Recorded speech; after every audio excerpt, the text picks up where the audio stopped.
Photosynthesis is the easiest topic at A-level biology.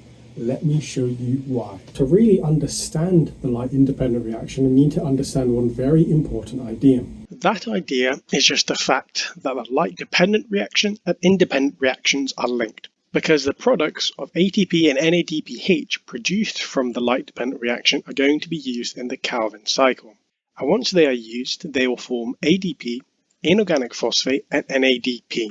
And those ADP, inorganic phosphate, and NADP molecules will return to the thylakoid membrane and then be used in the light-independent reaction, forming ATP and NADPH again. So you can see how these two reactions, despite occurring in two different areas of the chloroplast, are very much interlinked. So their rates of reactions will also be linked. Now, the first step in the Calvin cycle is the carbon fixation of CO2 to ribulose bisphosphate.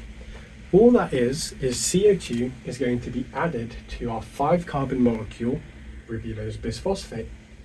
And we do that using the enzyme Rubisco. What you're going to want to say in your exam is this: carbon dioxide is fixated to ribulose bisphosphate, which is catalyzed by the enzyme Rubisco.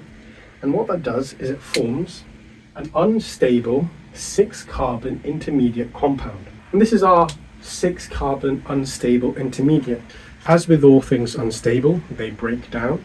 So what's going to happen to this unstable intermediate is that it's actually going to break down into two 3-carbon molecules known as glycerate 3-phosphate.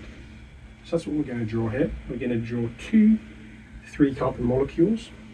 Each has one phosphate.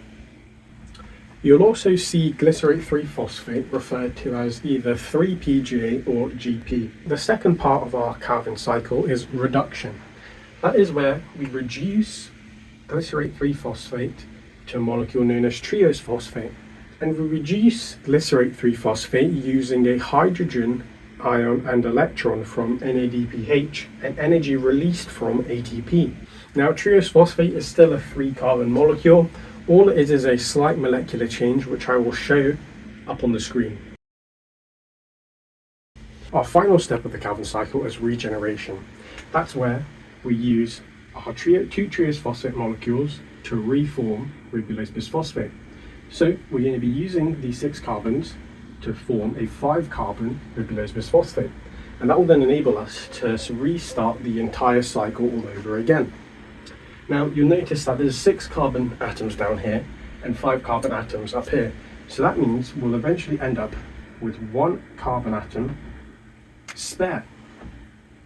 And that singular carbon atom is going to then be used towards making glucose. So what we'll actually need is we'll need 6 whole cycles of the Calvin cycle, including this one, to then form our 6-carbon glucose molecule down here.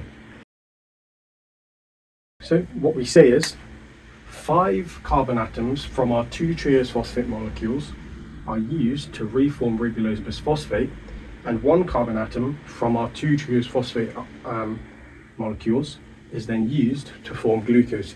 Therefore, 6 whole cycles of the Calvin cycle are needed to form 1 glucose molecule. Now, that's only one way to think about the regeneration phase of the Calvin cycle. What you can also do is describe 6 Calvin cycles at once.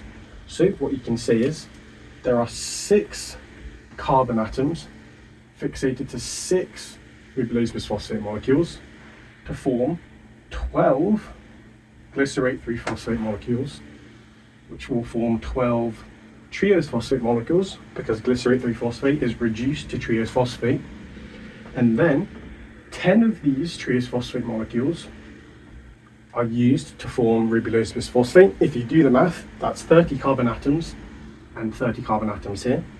And that means there's still 2 times 3, so there's 6 carbon atoms left over, which are then used to form glucose. So that's the other way you can think of it, where you describe all 6 Calvin cycles at once.